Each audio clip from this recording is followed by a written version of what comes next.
subscribe the channel and press the bell icon for upcoming videos. Hello friends, welcome to my channel Pharmacology Concepts by Rajesh Chaudhary, and in this video I will discuss about the neuronal signaling that is a part of nervous systems and is the most important topic of the nervous systems.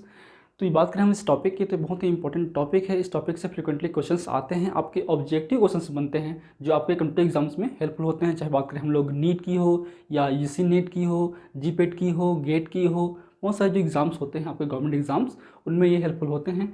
तो बात करें हम लोग neuronal सिग्नलिंग्स की, तो उनमें basically 3 topic main हैं, 3 part में डिवाइड किया गया है। एक है आपका इलेक्ट्रोफिजियोलॉजी या फिर एक्शन पोटेंशियल जिसको हम नर्व इम्पल्स भी बोलते हैं। सेकेंड है आपका न्यूरल जंक्शंस जिसको हम साइनेप्स बोलते हैं, या फिर हम बोलेंगे उसको न्यूरो ट्रांसमिशन और न्यूरोकेमिकल सिग्नलिंग और transmission.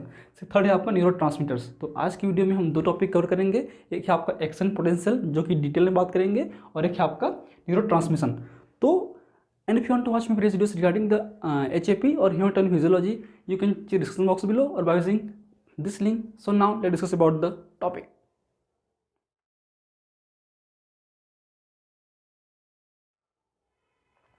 So neuronal signalings or neurotransmission means transfer of the signals, transfer of the impulse from one neuron to another neuron or effector organs। तो कहीं ना कहीं इम्पल्स का, सिग्नल का ट्रांसफ़र ही एक तरीके से न्यूरोट्रांसमिशन है या न्यूरोकेमिकल सिग्नलिंग है। तो बात करें न्यूरोकेमिकल सिग्नलिंग की, जिसको हम इलेक्ट्रोकेमिकल सिग्नलिंग भी बोलते हैं। जो भी आपका इम्पल्स है, इंफॉर्मेशन है, सिग्नल है, वो आपके इलेक्ट्रोकेमिकल वेव की तरह आपके कंडक्ट होता है आपके न्यूरॉन्स में। आपका जो नर्वस सिस्टम्स हैं उसके 2 मेजर पार्ट हैं, एक है आपका सेंट्रल नर्वस सिस्टम्स, एक है आपका पेरिफेरल नर्वस सिस्टम्स, जो कि हमने पिछले वीडियो में बात कर चुके हैं डिटेल में। तो उनमें बेसिकली होते हैं नर्वस टिश्यूज़, जो कि मेन आपके सेल्स हैं वो हैं आपके न्यूरॉन्स, जो कि सिग्नल्स को कंडक्ट करते हैं, कन्वे करते हैं। तो ये बहुत सारे न्यूरॉन्स का जाल होता है। ये न्यूरॉन्स आपस में कनेक्टेड होते हैं, जैसे कि इस तरीके से कि आपका फर्स्ट न्यूरॉन्स है, आपका सेकेंड न्यूरॉन्स है। तो कहीं ना कहीं इनके बीच में सिग्नल्स का ट्रांसफ़र होना, आदान प्रदान होना ही एक तरीके से न्यूरल सिग्नलिंग्स हैं, जो कि इलेक्ट्रोकेमिकल के थ्रू, इलेक्ट्रोकेमिकल वेव की तरह होता है। अब कैसे होता है हम बात करते हैं डिटेल में। सपोज ये आपका पहला न्यूरॉन है, ये सेकेंड न्यूरॉन है, ठीक है। ये है आपका न्यूरल जंक्शंस। ये 2 न्यूरॉन्स हैं, ये आपके साइटोन हैं, ये एक्सॉन है, ये साइटोन है। तो इस एक्सॉन जिसमें आपके टर्मिनल बिटॉन्स होते हैं और ये आपका डेंड्राइट्स है, ठीक है। तो इन बीच में जो साइनेप्स बनेगा, इनके बीच जंक्शंस हैं जिसको बोलते हैं न्यूरोनल जंक्शंस, तो उसको हम बोलते हैं साइनेप्स, जो इस तरीके से दिखाई देता है। ये क्या है आपका, ये जो पार्ट है वो है आपका साइनेप्स या सिनेप्टिक जंक्शंस या न्यूरोनल जंक्शंस, ठीक, क्लियर। अब जो सिग्नल्स होगा, वो जो आपका सेंसरी रिसेप्टर्स होगा या जहाँ भी सिग्नल्स प्रोड्यूस होगा, वो कहीं ना कहीं सिग्नल्स प्रोड्यूस करने के बाद वो इस तरीके से आपका,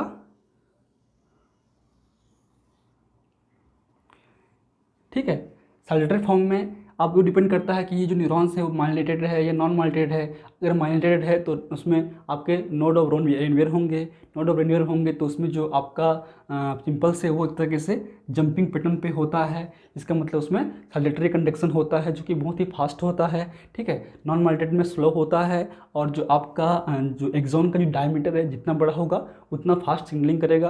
ये सब बातें हमने ऑलरेडी न्यूरॉन्स वाले चैप्टर पे, न्यूरॉन्स वाले क्लास पे कर चुके हैं। तो हम बात करते हैं कि इस पैटर्न पे ये होता है। तो कहीं ना कहीं ये जो सिग्नल्स हैं आपके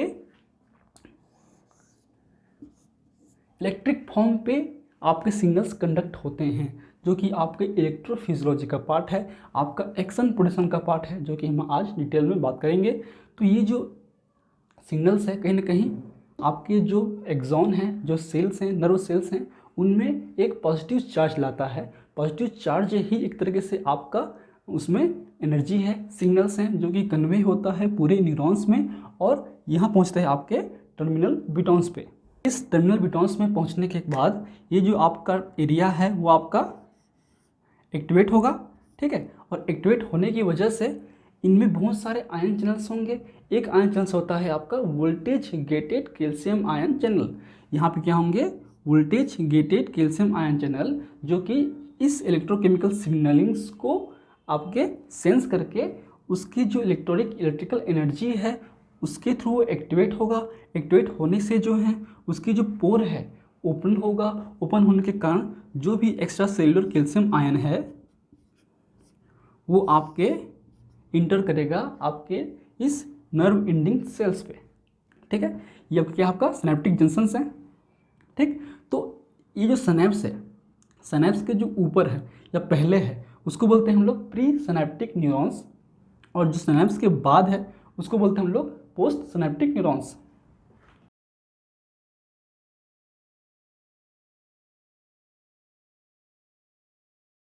ठीक, तो अल्टीमेटली फिर ये जो आपके प्री सिनेप्टिक न्यूरॉन्स की जो नर्व एंडिंग है वो एक्टिवेट होगा।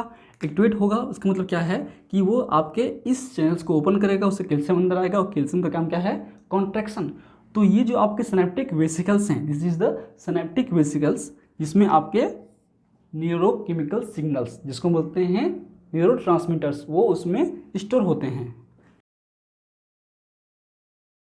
ठीक है, तो ये जो आपके सिनेप्टिक वेसिकल्स को वो कॉन्ट्रैक्ट करेगा, उससे क्या होगा, एक्सोसाइटोसिस होगा। तो अल्टीमेटली ये जो सिनेप्टिक वेसिकल्स है आपके नर्व टर्मिनल्स पे आएंगे, और ये फिर इस सिनेप्टिक जंक्शंस पे, इस एरिया पे जो भी इसमें स्टोर्ड न्यूरोट्रांसमीटर्स होगा उसको रिलीज करेगा। ठीक है, तो ये हो गया आपका रिलीज ट्रांसमीटर का। तो कहीं ना कहीं ये इलेक्ट्रिक फॉर्म पे सिग्नल्स आया था, फिर वो जो नर्व एंडिंग से आपके न्यूरोट्रांसमीटर्स रिलीज होंगे जो कि एक तरीके से सिग्नलिंग मॉलिक्यूल्स हैं, सिग्नलिंग केमिकल्स हैं, न्यूरोकेमिकल्स हैं, तो जो कि आपके इसी न्यूरॉन्स पे नर्व एंडिंग पे स्टोर होते हैं आपके सिनेप्टिक वेसिकल्स पे। इसलिए हम इसको बोलते हैं इलेक्ट्रोकेमिकल सिग्नलिंग। पहले इलेक्ट्रिक फॉर्म पे आया, फिर ये ट्रांसफर हुआ आपके pre synaptic neuron to post synaptic neurons, किसके फॉर्म में, आपके केमिकल फॉर्म में। ये फिर जो आपके न्यूरोट्रांसमीटर्स हैं इनमें प्रेजेंस जो पोस्ट सिनेप्टिक न्यूरॉन्स हैं जिनमें होते हैं आपके रिसेप्टर्स या टारगेट प्रोटीन्स इन सिग्नलिंग मॉलिक्यूल्स के लिए, उस पर जाके बाइंड अप करेगा। ठीक है, बाइंड अप करने के बाद इस रिसेप्टर को एक्टिवेट करेगा और फर्दर जो है अपना सेलुलर रिस्पॉन्स प्रोड्यूस करेगा इस सेल्स में, इस न्यूरॉन्स पे। ठीक है, तो अब बात करें हम लोग इसकी एक्टिविटी की, कि ये एक्टिविटी डिप्रेस होगा या एक्टिवेट होगा। तो वो डिपेंड करता है आपके इस न्यूरोट्रांसमीटर्स पे। न्यूरोट्रांसमीटर्स बहुत सारे टाइप के हो सकते हैं, जैसे कि बात करें हम लोग एसिटाइलकोलिन की हैं, एड्रेनलिन है, नॉर एड्रेनलिन है, गाबा है, ग्लाइसिन है, ग्लूटामेट है, एस्पार्टेट हैं। बहुत सारे न्यूरोट्रांसमीटर्स होते हैं जो कि हम आने वाले क्लासेस में बात करेंगे डिटेल में इस वाले क्लास पे। तो वो जो न्यूरोट्रांसमीटर्स हैं बेसिकली होते हैं दो टाइप के होते हैं, एक होता है आपका एक्साइटेटरी, एक होता है आपका इनहिबिटरी। तो इनहिबिटरी में बेसिकली आते हैं ग्लाइसिन और गाबा। ग्लाइसिन और गाबा, गाबा क्या है आपका, गामा एमिनो ब्यूटारिक एसिड। तो गामा एमिनो ब्यूटारिक एसिड और ग्लाइसिन जो हैं इस न्यूरॉन्स की एक्टिविटी को इनहिबिट करेंगे। ये न्यूरॉन्स जहाँ भी प्रेजेंस होंगे आपके ब्रेन के एरिया में, वो न्यूरॉन्स की एक्टिविटी स्लो डाउन होगी। और एक होते हैं आपके एक्साइटेटरी न्यूरोट्रांसमीटर्स जिसमें आपके एस्पार्टेट आते हैं। तो ये जो एस्पार्टिक एसिड है या एस्पार्टेट है वो कहीं ना कहीं इस न्यूरॉन्स की एक्टिविटी को इन्हेंस करेगा, जो भी उनकी एक्टिविटी होगी उसको इन्हेंस करेगा। तो डिपेंड करता है आपके न्यूरोट्रांसमीटर्स पे, जो कि हम आगे बात करेंगे। तो इस तरीके से आपका सिग्नल्स का इलेक्ट्रिक फॉर्म से, केमिकल फॉर्म से आपके सिग्नल्स ट्रांसफर होगा one neuron to another neuron. This is known as the electrochemical signaling और न्यूरोकेमिकल ट्रांसमिशन और न्यूरो ट्रांसमिशन। ठीक है, ये आपका सिनेप्टिक जंक्शन है जिसको हम बोलते हैं साइनेप्स। साइनेप्स का मतलब होता है junction between the two neurons और junction between the neurons and the effector organ. ये इफेक्टर ऑर्गन भी हो सकता है। बात करें हम लोग पेरिफेरल नर्वस सिस्टम्स में, तो पेरिफेरल नर्वस सिस्टम्स में आपके जो न्यूरॉन्स हैं, खासकर जो मोटर न्यूरॉन्स हैं, वो आपके इफेक्टर ऑर्गन से अटैच होते हैं और इफेक्टर ऑर्गन से अपना रिस्पॉन्स लेते हैं। तो उसके केस में जो है ये हम जो हैं इसको पोस्ट सिनेप्टिक इफेक्टर ऑर्गन भी बोल सकते हैं आपके इस वाले सेल्स को। और आपके जो उसमें आपके गेंगलिया भी होते हैं, मतलब जैसे कि बात करें हम पेरिफेरल नर्वस सिस्टम्स की, तो यहाँ से एक न्यूरॉन निकला और एक न्यूरॉन यहाँ से निकला, तो न्यूरॉन नंबर 1 ये 2, ठीक है, और ये हो गया आपका इफेक्टर ऑर्गन। ठीक है, ये क्या आपका इफेक्टर ऑर्गन। ये जो आपका junction between the two neurons हैं उसको हम बोलते हैं गेंगलिया,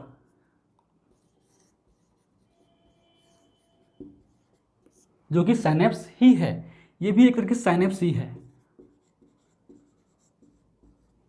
ठीक है, तो टर्म्स वाइज कंफ्यूज नहीं होना है। साइनेप्स मतलब होता है जंक्शन बिटवीन द न्यूरॉन्स, दो न्यूरॉन्स के बीच में जंक्शंस, जिसको हम गैंग्लिया भी बोलते हैं पेरिफेरल नर्व सिस्टम्स के केस में, और सिनाप्स का मतलब भी होता है आपका junction between the neurons and the effector organ. ठीक है, ये आपका पेरिफेरल नर्व सिस्टम का पार्ट है, ये आपके सेंट्रल नर्व सिस्टम पार्ट है, जिसको हम बोलते हैं न्यूक्लियाई, आपके जंक्शन बिटवीन द न्यूरॉन्स को, सिनेप्स को। ठीक, तो आपके डिपेंड करता है, जो भी एक्टिविटी है डिपेंड करता है आपके न्यूरोट्रांसमीटर्स पे। तो ये हो गया आपका न्यूरोकेमिकल सिग्नलिंग्स और साइनेप्स। अब जो एक्शन पोटेंशियल है ये किस तरीके से हमारे न्यूरॉन्स के अंदर में, नर्व सेल्स के अंदर में जनरेट होते हैं, उसके बारे में समझना बहुत ही जरूरी, बहुत ही इंपॉर्टेंट वो टॉपिक है। ठीक है, तो इसको पहले नोट करना चाहो तो नोट कर लीजिए, आप स्टेप बाय स्टेप इसको समझिए और आप बुक पढ़िए, ताकि आपको जो नॉलेज है वो और क्लियर हो सके, और अपना जो नोट्स है वो खुद ही तैयार करते रहिए, ताकि आपका जो नॉलेज है वो बेहतर हो सके। ठीक है, हो गया, चलिए।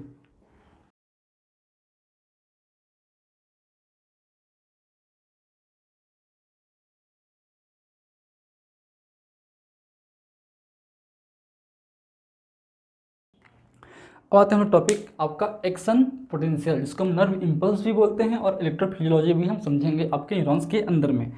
तो जैसे कि हम जानते हैं कि आपका रेस्टिंग स्टेज में जब आपका न्यूरॉन्स एक्टिवेट नहीं होता है, उसको कोई भी सिग्नल्स नहीं मिल रहे होते हैं, तो कहीं ना कहीं उनमें उन मेम्ब्रेन जो है, आपका जो मेम्ब्रेन है, जो आपके नर्व का मेम्ब्रेन है, वो एक तरीके से पोलराइज्ड होता है, एक स्टेट में होता है, इसको बोलते हैं रेस्टिंग स्टेट। तो क्योंकि वो रेस्टिंग स्टेट में जो आपके एक्स्ट्रा सेलुलर फ्लूइड और इंट्रा सेलुलर फ्लूइड, ये आपका क्या है, मेम्ब्रेन है। ठीक है, तो आपके सेल्स के जो अंदर और बाहर, ये आपका ECF है, ये आपका ICF है। तो इन दोनों के बीच में जो कंसंट्रेशन है आयंस का, वो डिफर होते हैं। जो एक्स्ट्रा सेलुलर फ्लूइड्स में बेसिकली होते हैं आपके सोडियम आयन हाई अमाउंट पे, और जो इंटरसेल्स में होते हैं आपके पोटेशियम आयन लो अमाउंट पे। दोनों ही पॉजिटिव चार्ज हैं, लेकिन जो अमाउंट की वजह से जो एक प्रॉपर चार्ज है वो आपके आउटर मेम्ब्रेन पे अधिक होता है, और इनर मेम्ब्रेन पे, मतलब इनसाइड द सेल्स के अंदर में बहुत ही कम होता है। इसलिए रेस्टिंग कंडीशन में जब कोई भी सिग्नल उसको नहीं मिल रहे होते हैं, तब उसकी जो एनर्जी है बहुत ही कम होती है, और वो होती है आपके -70 मिली वोल्ट एनर्जी। इसको बोलते हैं रेस्टिंग मेम्ब्रेन पोटेंशियल। जब आपके सेल्स मेम्ब्रेन रेस्टिंग स्टेट में होते हैं तो उस समय उसकी पोटेंशियल एनर्जी होती है -70 मिली वोल्ट। ये डिपेंड करता है सेल टू सेल। ठीक है, कार्डियक सेल्स में अलग होती हैं, मसल्स में अलग होती हैं, प्रोकेंजियल फाइबर्स में अलग होती हैं, न्यूरॉन्स में अलग होती हैं। तो न्यूरॉन्स के केस में जो है approximately -70 millivolt is the resting membrane potential. ठीक है, अब सपोज उस समय जो है आपके सिग्नल्स जो हैं जनरेट नहीं होते हैं, वो रेस्टिंग कंडीशन में होते हैं। अब सपोज कोई इस पॉइंट पे आपका स्टिमुलस, ठीक है, स्टिमुलस मतलब ऐसा सब्सटेंस या ऐसा सिग्नल्स प्रोड्यूसिंग एजेंट, एक तरीके से बोल सकते हैं, जो कि उस सेल्स को स्टिमुलेट करेगा, एक्टिवेट करेगा, सिग्नल्स क्रिएट करेगा, उसको बोलते हैं हम स्टिमुलस,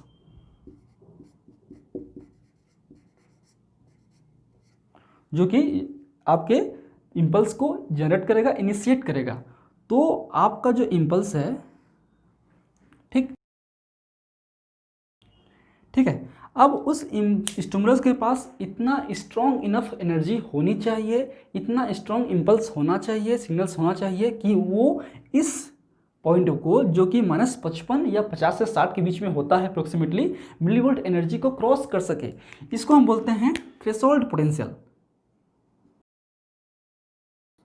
ये आपका थ्रेशोल्ड पोटेंशियल है, मतलब कोई भी सिग्नल्स इतना स्ट्रांग होना चाहिए कि, मतलब minimum required energy to initiate the impulse, that is a threshold potential energy, जो कि होता है -50 से -60 के बीच में। तो इसको अगर स्टिमुलस क्रॉस करता है तभी वो इम्पल्स जो है जनरेट होता है, इनिशिएट होता है।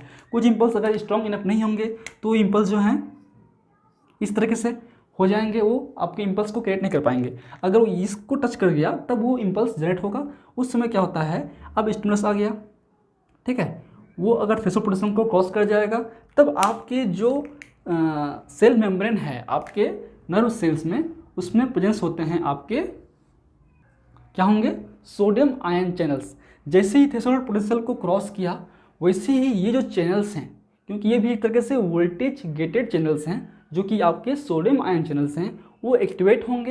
एक्टिवेट होने के कारण जो उनका जो पोर की ओपनिंग है कंफर्मेशनल चेंज होगा, और जो पोर है वो ओपन होगा।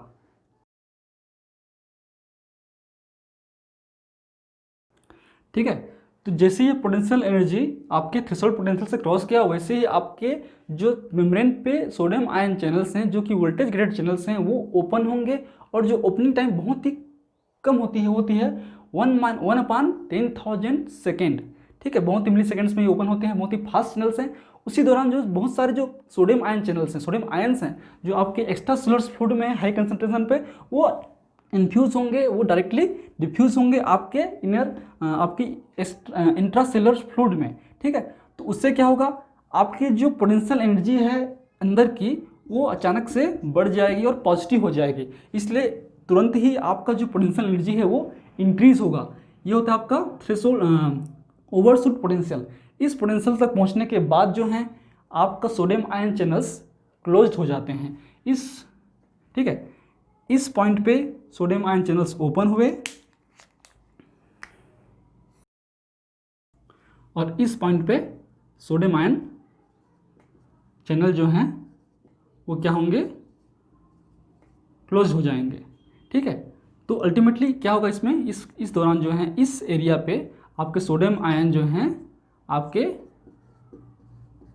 इनसाइड आएंगे, और इसी फेज को हम बोलते हैं डीपोलराइजेशन। जैसे ये आपका यहाँ पहुँचा उस समय आपका सोडियम आयन चैनल क्लोज हो गया, और जो सेकेंड आयन चैनल्स हैं जो है आपका पोटेशियम आयन चैनल्स, तो पोटेशियम आयन चैनल्स भी एक तरीके से वोल्टेज ग्रेडेड आयन चैनल्स हैं जो कि हाई वोल्टेज पे सेंस करते हैं और वो ओपन होते हैं। तो इस पॉइंट पे ये एक तरीके से आपका पोटेशियम आयन चैनल्स की ओपनिंग होगी इस तरीके से। तो सडनली आपका जो पोटेशियम आयन चैनल्स ओपन होगा। जैसे ही आपका पोटेशियम आयन चैनल्स ओपन होगा, क्योंकि ये भी एक तरीके से वोल्टेज गेटेड आयन चैनल्स हैं, ये भी इस वोल्टेज को सेंस करके ओपन होंगे।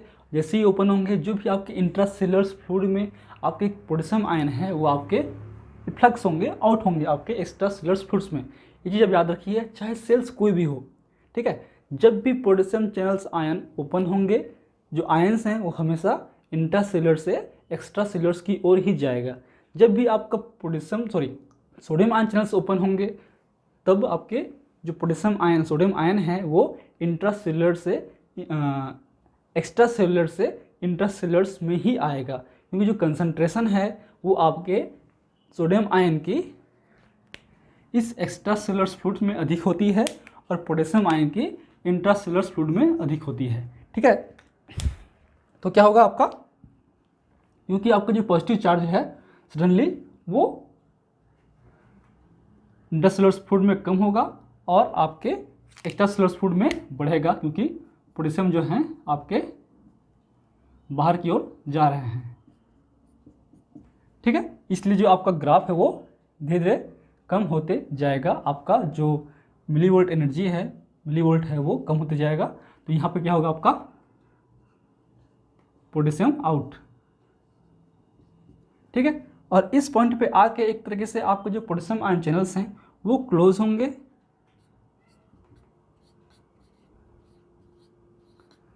ठीक है, इसकी जो भी ओपनिंग है आपके इस पोटेशियम आयन चैनल्स की बहुत ही फास्ट होती है। इसकी भी ओपनिंग अप्रोक्सीमेटली 1/10,000 सेकेंड के लिए ही होती है।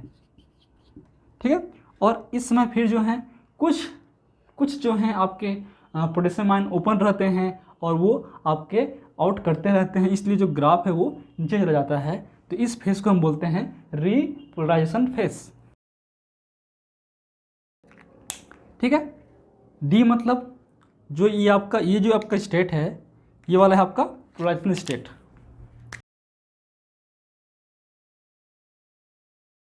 इसका बढ़ना एक से डीपोलराइजेशन है, वापस आना रीपोलराइजेशन है। अगर इससे नीचे ग्राफ गया तो होगा आपका हाइपर पोलराइजेशन फेज।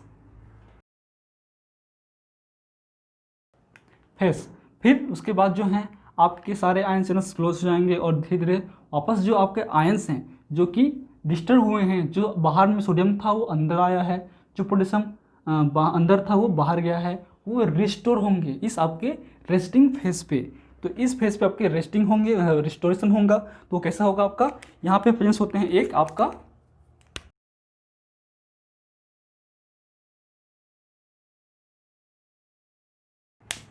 यहाँ पे होते हैं आपके सोडियम पोटेशियम एटीपेस पंप, जो कि एक तरीके से एक्टिव ट्रांसपोर्ट सिस्टम्स हैं। ये जो भी आपके ICF में इंट्रासेलुलर फ्लूइड्स में सोडियम आयन बाहर से अंदर की ओर आए हैं उसको इफ्लक्स करेगा, ठीक है, और जो भी बाहर गया है पोटेशियम आयन उसको इन्फ्लक्स करेगा, एक तरीके से एक्सचेंज करेगा आपके, लेकिन ये एनर्जी रिक्वायरमेंट होगी क्योंकि ये आपका एक्टिव ट्रांसपोर्ट सिस्टम्स है, ठीक है। तो इस तरीके से फिर वापस वो रिस्टोर होगा आपका, फिर जो सिग्नल्स हैं वो कन्वे होगा एक इलेक्ट्रिक फॉर्म पे पूरे सेल्स में कन्वे होंगे, ठीक है। तो ये हो गया आपका एक्शन पोटेंशियल। आपको जिसमें बेसिक पॉइंट्स हैं, एक तो कि आपका जो एक्शन पोटेंशियल जो है आपके हर एक सेल्स में अलग होते हैं, हर एक सेल्स का पैटर्न अलग होता है, ठीक है। बात करें न्यूरॉन्स में तो लगभग 1 मिलीसेकेंड जो ट्रांसमिशन है इम्पल्स का इस इलेक्ट्रिक फॉर्म पे, इस एक्शन पोटेंशियल पे, वो कितना होता है 1 मिलीसेकेंड्स में इम्पल्स ट्रांसफ़र हो जाते हैं, ठीक। दूसरी बात, अब आते हैं हम लोग इनके फ्रेम को लेकर।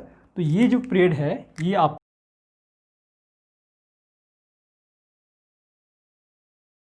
ठीक है, इसको हम बोलते हैं एक्शन पोटेंशियल, इसको बोलते हैं हम लोग रिफ्रैक्टिव पीरियड, ठीक है। लेकिन कई बार हम लोग इसको बोलते हैं जो ARP है, मतलब होता है आपका एब्सोल्यूट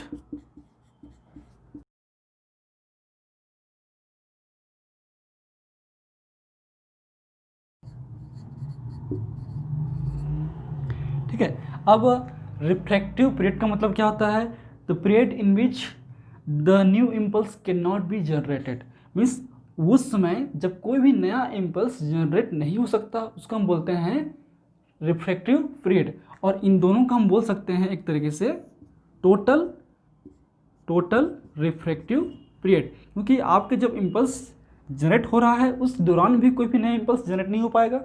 सेकेंडली, जब वो रिस्टोर्ड हो रहे हैं प्रोसेस तब भी उसमें आपके जो भी इम्पल्स है वो जनरेट नहीं हो पाएगा, इसलिए हम इसको बोलते हैं टोटल रिफ्रैक्टिव पीरियड। ये है आपका एब्सोल्यूट रिफ्रैक्टिव पीरियड, इसको हम ERP ही बोलते हैं, इफेक्टिव रिफ्रैक्टिव पीरियड ही बोलते हैं, क्योंकि इस पर जो है इम्पल्स जनरेट होना नामुमकिन है, कई बार इस पर हम इम्पल्स जनरेट कर सकते हैं, ठीक है। ये है आपका रिलेटिव रिफ्रैक्टिव पीरियड, इसको भी हम कई बार आपके रिफ्रैक्टिव पीरियड भी बोलते हैं, ठीक है। इस स्टेट को जब पोलराइज्ड स्टेट से बाहर नीचे ग्राफ आ जाएगा उसको बोलते हैं हाइपर पोलराइजेशन। ये क्यों होता है, क्योंकि उस समय जो है पोटेशियम आयन ओपन ही रह जाते हैं और आपके पोटेशियम आयन बाहर की ओर जाते रहते हैं, इसलिए जो ग्राफ है वो नीचे चला जाएगा। उसके अलावा आपके जो न्यूरॉन्स हैं या सेल्स हैं उसमें क्लोराइड आयंस भी होते हैं, जो क्लोराइड आयंस हैं वो भी एक्स्ट्रा सेलुलर फ्लूइड में होते हैं, अगर वो चैनल्स ओपनिंग हुई तो भी आपका क्लोराइड आयन अंदर की ओर आएगा, और जो क्लोराइड आयन है वो नेगेटिव चार्ज है, इसलिए उसकी जो पोटेंशियल एनर्जी है वो डिक्रीज होगी। तो इस केस में या तो पोटेशियम आयन चैनल्स ओपन ही रह जाते हैं या फिर आपके क्लोराइड आयन चैनल्स ओपन होंगे। तो ये आपका हाइपरपोलराइजेशन केस है, ये आपका D है, ये आपका री है, ये आपका पोलराइज्ड स्टेट है। So this is the basic things about the action potential. ये बात करें हम लोग सेल्स की, न्यूरॉन्स की, तो ये समझ लो आपका सपोज ये आपके न्यूरॉन्स का सेल्स हैं जो बहुत ही लॉन्ग फाइबर्स होते हैं, मोस्ट लॉन्गेस्ट सेल्स होते हैं न्यूरॉन्स जैसे जानते हैं। तो आपका जो एक्शन पोटेंशियल है वो एक वेव की तरह आपका होता है।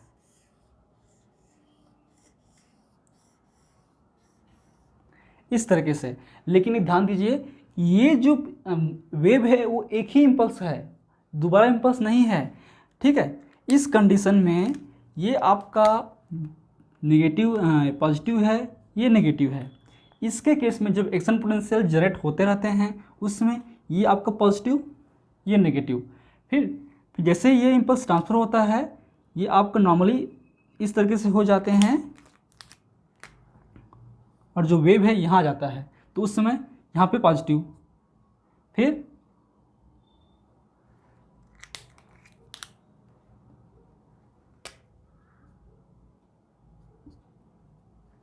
वापस यहाँ पॉजिटिव, यहाँ पे नेगेटिव,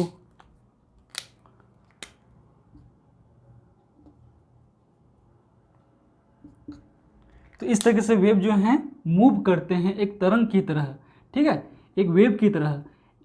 कहने का मतलब ये है कि ये इम्पल्स बार बार जनरेट नहीं होते हैं, एक ही इम्पल्स जो है एक वेव की तरह मूव डाउन करते हैं, जैसा कि आप इस इमेज में देख रहे होंगे, ठीक है। Okay, so this is the basic things about the action potential and the electrochemical or neuronal signalings, and if you want to note this lecture please take a screenshot, this is the most important graph of the action potential. And if you like my videos, please press the like button, share with your friend, and any feedback please comment on the comment section. That motivates me for the upcoming video. And last, thank you, keep watching.